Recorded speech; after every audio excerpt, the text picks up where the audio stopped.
لمحہ فکریہ: کیا دوستوں پر اعتبار کرنا جائز ہے؟ اس دور میں دوستی نبھانا فرض ہے؟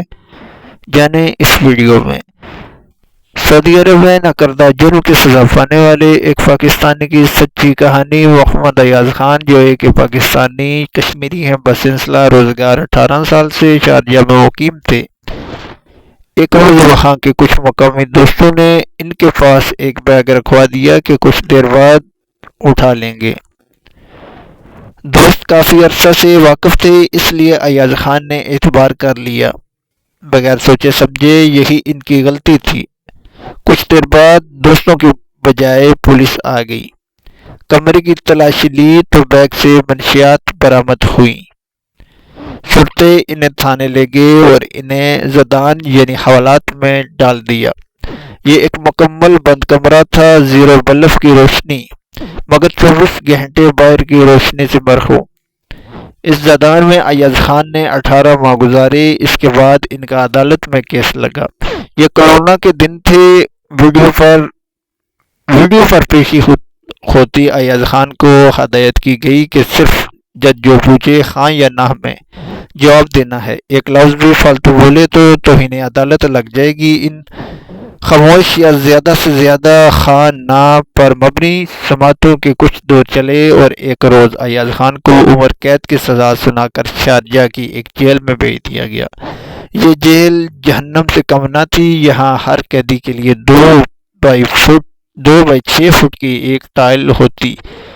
قیدی کو اسی پر بیٹھنا سونا تھا۔ 2 کمبل ملتے جو ایک اوپر اور ایک نیچے لینا ہوتا۔ کسی قیدی کو اپنی ٹائل سے ادھر ادھر جانے کی تجاوز کرنے پر سخت سزا ملتی۔ ایاز خان کا قد 6 فٹ تھا۔ یہاں صبح ایک چائے کا کپ اور ایک پایا ناشتہ ملتا۔ چائے سے اکثر محروم رہ جاتے۔ دوپہر کو تھوڑی سبزی، ایک روٹی اور شام کو بھی پانی جیسی دال اور ایک روٹی۔ کپڑے، قیدی یونیفارم یا ملاقات ان جیلوں میں کوئی تصور نہ تھا۔ خاص کر غیر ملکی قیدیوں کے لیے ایاز خان بہت پریشان تھے۔ دن رات گڑ گڑا کر اللہ سے معافی مانگا کرتے، مگر ایاز خان کی مشکلات ایسے بڑھتی رہیں کہ مقامی عدالت کے بعد شارجہ کی ہائی کورٹ اور پھر سپریم کورٹ، ہر جگہ سے ان کی سزا کے خلاف اپیل مسترد ہوتی رہی۔ انہی دنوں میں ان کی ملاقات ایک مصری قیدی سے ہوئی جو حافظ قرآن تھے۔ ایک روز انہوں نے ایاز خان کو پریشان دیکھ کر مشورہ دیا، قرآن مجید حفظ کرنا شروع کرو، یہاں سزا معافی اب صرف اسی صورت میں ممکن ہے کہ اگر پھر بھی معافی نہ ہوئی تو آخرت سنور جائے گی۔ چنانچہ ایاز خان نے قرآن مجید حفظ کرنا شروع کیا، مگر انہیں اچھی طرح سے صورتیں اور آیتیں یاد نہ ہوتی۔ پھر انہی مصری حافظ قرآن قیدی نے مشورہ دیا کہ دل کو صاف اور کروا کرو، تمہارے دل میں کچھ ہے کہ قرآن داخل نہیں ہو رہا۔ ان کے مشورے پر ایاز خان کئی روز اللہ سے معافی مانگتے رہے، اپنے ساتھ ہونے والی زیادتیوں کا سبب بننے والوں کو معاف کرتے رہے، دل کے سب گلے شکوے ختم کرتے رہے۔ پھر اللہ نے کرم کیا اور ایاز خان کو قرآن حفظ ہونا شروع ہو گیا اور وہ 7ویں سپارے میں پہنچ گئے۔ اس دوران 5 سال گزر چکے تھے۔ آخر ایک روز اللہ نے ان کے حال پر رحم فرما دیا۔ مقامی شیخ ہرما کچھ قیدیوں کی سزا معاف کرتے۔ ایک روز اس فہرست میں ایاز خان کا نام بھی آ گیا۔ ایاز خان کو وسط جیل سے پھر کسی اور قید خانے میں منتقل کیا گیا تاکہ پاکستان واپسی کے لیے ان کے کاغذات بن سکیں، کیونکہ ان کے پاسپورٹ وغیرہ ایکسپائر ہو چکے تھے اور اب انہیں ڈیپورٹ کیا جانا تھا۔ 14 دن ایاز خان اس عاطف قید خانے میں رہے جو انہیں پچھلے 5 سال سے بھی مشکل لگے۔ آخرکار ایک روز رات 12 بجے ایاز خان کو پاکستان آنے والے ایک جہاز میں اس حال میں بٹھایا گیا کہ ان کے بدن پر وہی جیل والے بدبودار پھٹے کپڑے اور پاؤں میں پلاسٹک کی ٹوٹی چپل تھی۔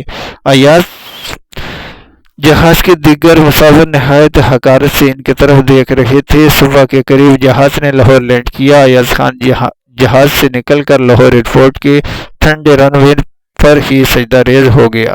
آزاد کشمیر سے ان کے اہل خانہ اور رشتہ دار انہیں لینے آئے ہوئے تھے۔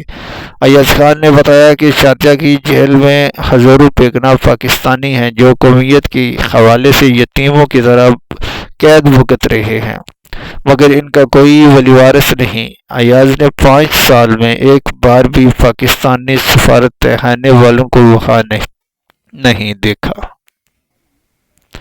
ایسی مزید ویڈیوز دیکھنے کے لیے ہمارے چینل علم و حکمت کو لازمی سبسکرائب کریں۔ اللہ حافظ۔